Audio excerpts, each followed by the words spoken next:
नमस्ते दोस्तों, आप सभी का एक बार फिर से स्वागत है आपके अपने YouTube चैनल में। दोस्तों आज के वीडियो में अगर आपकी डिलीवरी बहुत नज़दीक आने वाली है या फिर होने की ड्यू डेट आपको दे दी गई है, जैसे कि आपकी डिलीवरी अगस्त के महीने में या सितंबर या अक्टूबर के महीने में है या दिसंबर के महीने में है, तो कुछ ऐसे कार्य हैं जो डिलीवरी के पहले आपको छोड़ देने चाहिए। क्योंकि अगर आप इन बातों का ध्यान नहीं रखेंगी तो डिलीवरी में सबसे बड़ी जो परेशानी खड़ी होती है वो नॉर्मल डिलीवरी ना हो पाने की होती है। कभी भी अगर आप मान लीजिए कि आप हॉस्पिटल गई, आपका ड्यू डेट जब दिया गया था और आपको डिलीवरी के नॉर्मल कोई लक्षण ही नहीं हो रहे हैं महसूस, या फिर आपके बच्चेदानी का मुंह नहीं खुल रहा है, तो फिर वो ऑपरेशन में चेंज हो जाता है। यानी कि कोई भी महिला नहीं चाहती है कि मेरा ऑपरेशन हो। आप भी यही चाहती होंगी कि आपकी नॉर्मल डिलीवरी हो जाए। तो आपके लिए वीडियो बहुत हेल्प करेगी फ्रेंड्स। जो चीज़ें मैं बताने वाली हूँ वो 99% महिलाओं के साथ होती ही हैं प्रॉब्लम, और इसके कारण उनकी जो डिलीवरी है वो और भी नाजुक हो जाती है, दिक्कत में पड़ जाती हैं। और वीडियो स्टार्ट करने से पहले आप सभी से एक रिक्वेस्ट है कि देखिए फ्रेंड्स, अगर प्रेगनेंसी से जुड़े हुए आपके मन में कोई सवाल है या उससे जुड़े हुए हेल्पफुल वीडियोस को आप देखना चाहती हैं, तो आपके सवालों पे आधारित कई सारे ऐसे वीडियो आपको मेरे चैनल पे मिल जाएंगे जिससे आपकी परेशानी खत्म हो जाएगी। और साथ ही साथ फ्रेंड्स कि आप प्रेगनेंसी से जुड़े हुए वीडियोज़ को देखना चाहते हैं हेल्पफुल, तो आप चैनल को जरूर सब्सक्राइब कर लीजिए। देखिए फ्रेंड्स, होता ये है कि प्रेगनेंसी के दौरान 9 महीने तक तो महिला काफ़ी आराम से इंतजार कर लेती है, लेकिन जैसे ही उनका ड्यू डेट नज़दीक आने लगता है महिला काफ़ी चिंतित हो जाती है।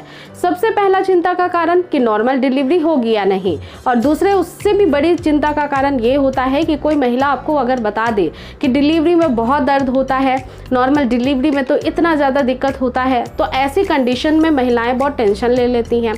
तनाव लेने से क्या होता है, आपकी बीपी का फ्लैक्चुएशन बढ़ जाता है। अमूमन हाई बीपी की शिकायत होने लगती है। हाई बीपी अगर होती है तो आपको मेडिसिन भी खाने पड़ते हैं। हाई बीपी में कभी भी नॉर्मल डिलीवरी पॉसिबल नहीं होती है।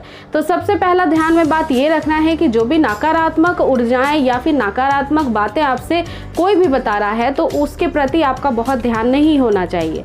ज़रूरी नहीं है कि हर महिला को बहुत दर्द होगा, हर महिला को उतना ही टाइम लगेगा जो दूसरे ने फेस किया, ऐसा नहीं होता है।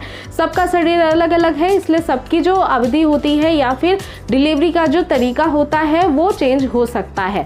तो आपको बहुत ज़्यादा परेशान होने की जरूरत नहीं है, तनाव में तो बिल्कुल ही नहीं आना है, आपको खुश रहना है। दूसरी बात सबसे ज़्यादा ज़रूरी है वो ध्यान में ये रखना है फ्रेंड्स कि आपकी अगर ड्यू डेट से पहले ही आपके बच्चे की सोनोग्राफी हुई है, उसमें बच्चे का वजन कम आ रहा है, जो होना चाहिए हफ्ते दर हफ्ते बढ़ना चाहिए उतना नहीं बढ़ रहा है, तो अब आपको तुरंत ध्यान देना चाहिए आपके खाने पीने के रूटीन पे। सबसे पहले सुबह उठने के बाद से ही प्रोटीन का सेवन करना चाहिए, और प्रोटीन का सबसे अच्छा सोर्स होता है आपके अंकुरित जो अनाज होते हैं, चने होते हैं, छोले होते हैं, इनमें बहुत अच्छे से दाल होती हैं, उसमें प्रोटीन बहुत अच्छा होता है। तो सुबह उठकर 1 कटोरी स्प्राउट्स बना लीजिए घर पे, बहुत आसानी से आप बना सकती हैं, और उसको खा लीजिए नाश्ते में। चाहे तो उबले हुए अंडे भी खा सकते हैं। और इस महीने में फ्रेंड्स आप कैल्शियम और प्रोटीन बढ़ाने के लिए दूध अच्छे से पिएं। सुबह शाम 1 गिलास दूध पीना है, गुनगुना दूध। इस समय आप केसर के 3-4 धागे डाल के भी दूध पी सकती हैं, 1 चुटकी हल्दी डाल के भी आप दूध पी सकती हैं। क्योंकि 9वें महीने में गर्म तासीर की चीज़ खाने से आपके बच्चेदानी का मुंह मुलायम होता है, खुलने में आसानी होती है, वो लचीला बन जाता है। तो इसके लिए आप दूध पीना बिल्कुल भी ना भूलें। इसके अलावा दोस्तों 9वें महीने में जैसे ड्यू डेट आपको दी गई है, तो जैसे कि दोस्तों फ्रूट नट्स खा सकते हैं आप, यानी कि आप अखरोट का सेवन करिए। इसके अलावा आप खजूर का सेवन कर सकती हैं, छुहाड़े वाले दूध को बना करके पी सकती हैं। तो इन सब गर्म तासीर की चीज़ों से लेने से गर्मी शरीर में बनी रहेगी और नॉर्मल डिलीवरी में और भी आसानी हो जाएगी। तो आप नट्स खाना, यानी कि आपको इन सारे नट्स का जो गर्म तासीर की होती हैं उनका सेवन जरूर करना चाहिए। दिन में 4 दाने तो ज़रूर आपको इसके लेने ही चाहिए। इसके अलावा दोस्तों देखिए, आपके नॉर्मल डिलीवरी को और आसान बनाना है तो इसके लिए कुछ बातों को ध्यान में ही रखना होगा।